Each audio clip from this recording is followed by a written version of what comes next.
Dans cette vidéo, je vous donne 10 mauvaises habitudes qui détruisent votre foie ou 10 mauvaises habitudes qui font que votre foie tombe malade. Installez-vous confortablement parce que ça commence maintenant. Le foie est le plus gros organe de l'appareil digestif. Il mesure 5 cm de haut, 28 cm de large, 8 cm d'épaisseur et pèse environ 1,5 kg. Il est situé sous la cage thoracique dans la partie supérieure du ventre. Il a 4 parties ou 4 lobes. La plus grande partie est la partie droite. Le foie sert à la détoxification du sang en éliminant les toxines.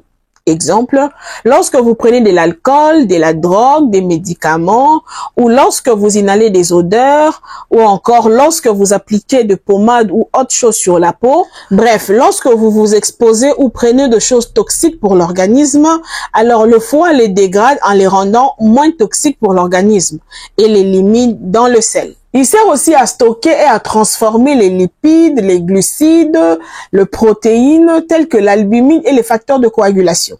L'albumine sert à maintenir la pression du liquide dans le sang. Et les facteurs de coagulation agissent en cas d'hémorragie.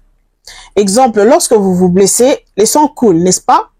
Alors, c'est précisément à ces moments-là que les facteurs de coagulation vont agir et stopper cette hémorragie ou cet écoulement de sang. Voilà pourquoi vous remarquerez que après un moment, le sang ne coule plus. Ok? Ce sont les facteurs de coagulation qui agissent de la sorte. Le foie sécrète aussi la bile, qui est un liquide jaune verdâtre, visqueux et épais, qui facilite la digestion et colore les sels en jaune ou en vert. Le foie stocke aussi le fer et certaines vitamines, telles que la vitamine A, la vitamine D, la vitamine E, la vitamine K. Alors, lorsqu'il tombe malade, c'est-à-dire le foie, lorsqu'il tombe malade, il se met soit à grossir ou soit à diminuer et entraîne certaines manifestations dans le corps. La fois passée, je vous avais fait une vidéo dans laquelle je vous avais donné 10 signes à détecter en cas d'une maladie hépatique. Je vous mettrai les liens en barre d'infos. Vous aurez juste à cliquer sur les liens pour voir la vidéo. Pour une personne en bonne santé, prendre soin de son foie passe avant tout par l'hygiène de vie. La première mauvaise habitude qui peut détruire votre foie est la consommation excessive d'alcool. Parce que l'alcool contient de l'éthanol qui perturbe le métabolisme des sucres et des graisses. Souvenez-vous, parmi les fonctions du foie, il y avait aussi celle de stocker et de transformer les lipides et les glucides, c'est-à-dire de transformer les graisses et les sucres. Alors, lorsque vous prenez de l'alcool, il est entièrement absorbé par le tube digestif. Une très faible partie, c'est-à-dire moins de 10% de la quantité ingérée est éliminée directement par les reins dans les urines, par les poumons dans l'air respiré, et la grande partie est conduite au foie. Alors, comme le foie est inondé par l'éthanol qui entraîne une perturbation du métabolisme des graisses et du sucre, fera en sorte que les cellules du foie ne fonctionnent plus correctement et n'arriveront plus à métaboliser les graisses, ce qui entraînera une accumulation de graisse dans le foie. Cette accumulation de graisse va entraîner un grossissement du foie. C'est ce qu'on appelle communément maladie du foie gras ou stéatose hépatique. Normalement, la maladie du foie gras ou stéatose hépatique régresse en principe 2 à 3 semaines après l'arrêt de l'alcool. C'est-à-dire le foie peut guérir et retrouver son apparence et son fonctionnement comme s'il était neuf.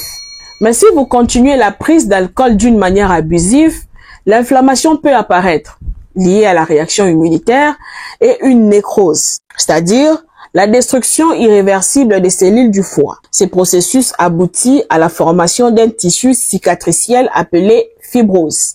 En s'aggravant, la fibrose modifie totalement les tissus hépatiques et le foie devient dur et pierreux. C'est ce qu'on appelle cirrhose de foie. D'ailleurs, selon les études, le seuil de la consommation au-delà duquel le risque pour la santé devient important est de 20 à 40 grammes d'alcool par jour, équivalent à 2 à 4 verres chez la femme, ok?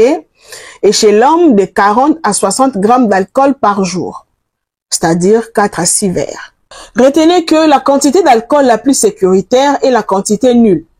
Ne confondez pas le choix de vos boissons sur la croyance qu'un type d'alcool est moins dommageable qu'un autre. C'est la quantité d'alcool et non pas les types qui comptent. Donc, faites très attention. La deuxième mauvaise habitude qui peut détruire votre foie est le fait de ne pas boire suffisamment d'eau ou la déshydratation. En buvant au moins 2 litres d'eau par jour permet à votre organisme à s'hydrater. Et cette hydratation permet l'élimination de toxines ou de déchets ou encore des saletés du corps. Or, nous savons que le foie aussi a pour rôle d'éliminer les toxines. Donc, l'hydratation va accentuer ces processus pour maintenir une fonction hépatique saine. Troisième mauvaise habitude est la prise des médicaments d'une manière abusive. Parce que les foies jouent un rôle essentiel dans la transformation et l'élimination des médicaments. Il est comme un centre de traitement où passent la plupart des médicaments, des remèdes à base des plantes, des vitamines, des drogues et des suppléments diététiques. Alors, il est aussi une cible potentielle pour un effet toxique. Cette toxicité peut être causée soit par un surdosage des médicaments, c'est-à-dire la prise d'une dose trop importante des médicaments, soit par une hypersensibilité aux médicaments, ou soit encore par ces deux mécanismes au même moment, c'est-à-dire le surdosage et l'hypersensibilité, qui va entraîner une inflammation du foie, soit la destruction ou la mort des cellules hépatiques, ce qui peut aboutir à une hépatite ou une cirrhose. Sachez que tout médicament peut être toxique pour le foie en cas d'une prise abusive. Mais le plus courant sont le paracétamol, qu'on appelle aussi l'acétaminophène. Lui peut même conduire rapidement à une insuffisance hépatique aiguë ou sévère en cas de surdosage. Nous avons aussi les antibiotiques et les anti-inflammatoires non stéroïdiens. Ce sont les médicaments les plus hépatotoxiques via un mécanisme de réaction d'hypersensibilité. J'en profite pour vous donner un conseil. S'il vous plaît, lorsque vous prenez des médicaments, évitez de prendre du citron ou encore du pamplemousse ou encore des suppléments à base de pamplemousse parce qu'il contient un produit chimique qu'on appelle bioflavonoïdes ou flavonoïdes. Communément, on parle de vitamine P. Ok? Ces produits chimiques peuvent nuire aux enzymes hépatiques qui décomposent les médicaments. D'ailleurs, il a été prouvé que plusieurs types de médicaments, dont les antidépresseurs, les antihypertenseurs, des médicaments pour contrôler le cholestérol et les tranquillisants, pouvaient mener à des interactions dangereuses lorsque consommés avec des produits à base de pamplemousse. Donc, s'il vous plaît, arrêtez de prendre des produits à base de pamplemousse ou de citron lorsque vous prenez des médicaments. D'accord? Quatrième mauvaise habitude est la non-prévention des hépatites virales. Les hépatites virales sont des maladies hépatiques causées par les virus, désignés par les lettres A, B, C, D et E, qui attaquent le foie et entraînent une inflammation du foie. Cette inflammation peut être aiguë, c'est-à-dire temporaire, c'est-à-dire ça peut guérir, ou soit elle peut être chronique, c'est-à-dire durable, ou soit elle ne peut plus être guérie et peut évoluer vers une cirrhose si elle n'est pas bien prise en charge. Les hépatites B, C et D peuvent être transmises par des relations sexuelles non protégées, vaginales, orales ou anales. Si vous partagez des articles d'hygiène personnelle pouvant porter des traces de sang comme brosse à dents, coupe-ongles, rasoir et lime à ongles. Ces hépatites peuvent aussi être transmises pendant l'accouchement, c'est-à-dire si la maman est contaminée et que l'équipe médicale ne prend pas de précautions, alors l'enfant pourra être contaminé. Bref, ces hépatites sont transmises par voie sanguine. L'hépatite A et l'hépatite E sont transmises par la voie orale.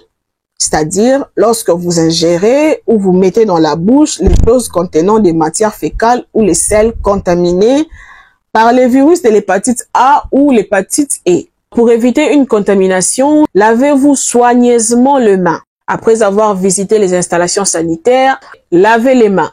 Vous vous êtes gratté l'anus, lavez les mains. Ou soit, après avoir eu des relations sexuelles anales ou manipulé les préservatifs ayant servi aux relations sexuelles anales. Lavez les mains. Parce que quelqu'un peut porter en lui les virus, mais il ne présente pas encore les symptômes. Alors, si vous êtes en contact avec ce genre de personnes, vous aussi, vous serez contaminé. Ayez l'habitude de laver vos mains. Ou soit, vous pouvez vous faire vacciner contre l'hépatite A. Il n'y a pas encore de vaccin contre l'hépatite E. OK? Donc, vous pouvez prendre les vaccins contre l'hépatite A. Ou soit, vous pouvez aussi prendre les vaccins contre l'hépatite B. Il n'existe pas encore les vaccins contre l'hépatite D. Mais vous devez savoir que les virus de l'hépatite D ne se transmettent que chez les personnes qui ont déjà eu à développer l'hépatite B. Voilà pourquoi les vaccins contre l'hépatite B peuvent vous protéger contre l'hépatite D. La cinquième chose qui peut détruire votre foie est la prise d'alcool et de médicaments en parallèle. Cette association peut modifier la toxicité et l'efficacité du médicament. En effet, l'alcool s'oppose à l'action du médicament ou modifie la façon dont le médicament est absorbé et éliminé par le corps. Et si son élimination est ralentie ou si son effet est amplifié, des signes de toxicité pourront apparaître.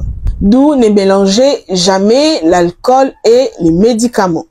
Si vous prenez les médicaments, arrêtez avec l'alcool. Ok? Sixième mauvaise habitude est la manipulation des toxines.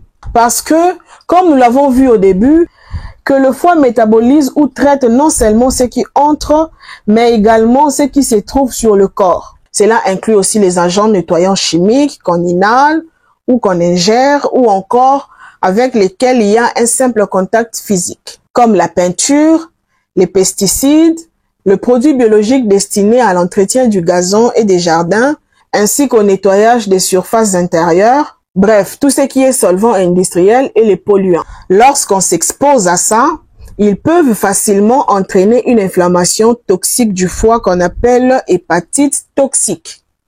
Sachez que le foie est très sensible à l'atteinte de produits chimiques parce qu'il joue un rôle fondamental dans leur métabolisme. Le foie remplit la tâche unique de traiter presque tous les produits chimiques qui pénètrent dans le courant sanguin. Oui, même ce que vous appliquez sur la peau peut se retrouver dans le courant sanguin par les biais des pores. Ok?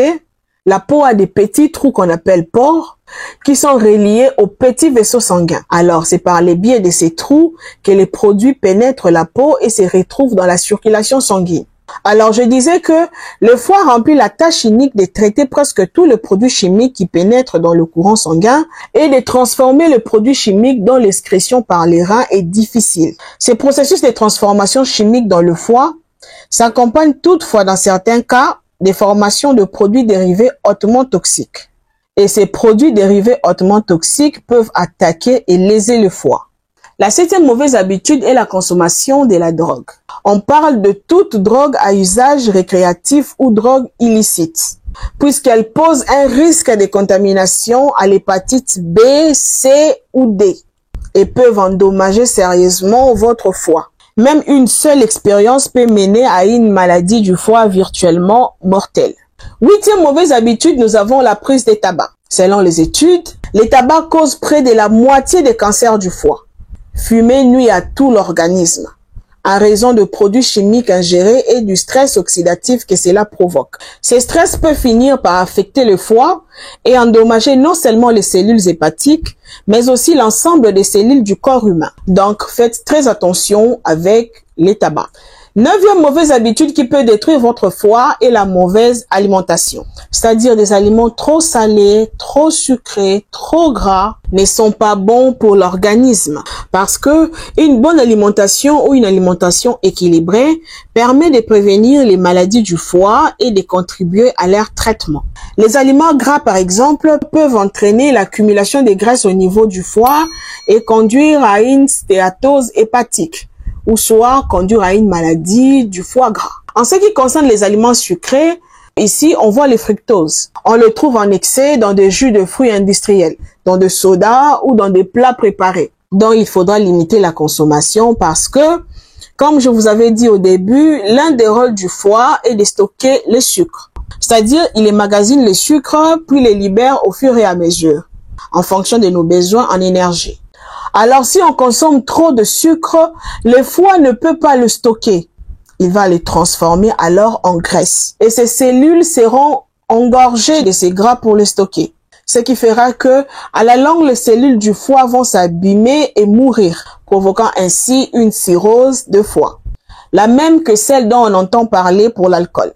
Le foie est alors endommagé et ne peut plus jouer son rôle comme il faut. Les aliments trop salés peuvent entraîner une hypertension artérielle, ce qui peut endommager les vaisseaux du foie et réduire sa fonction.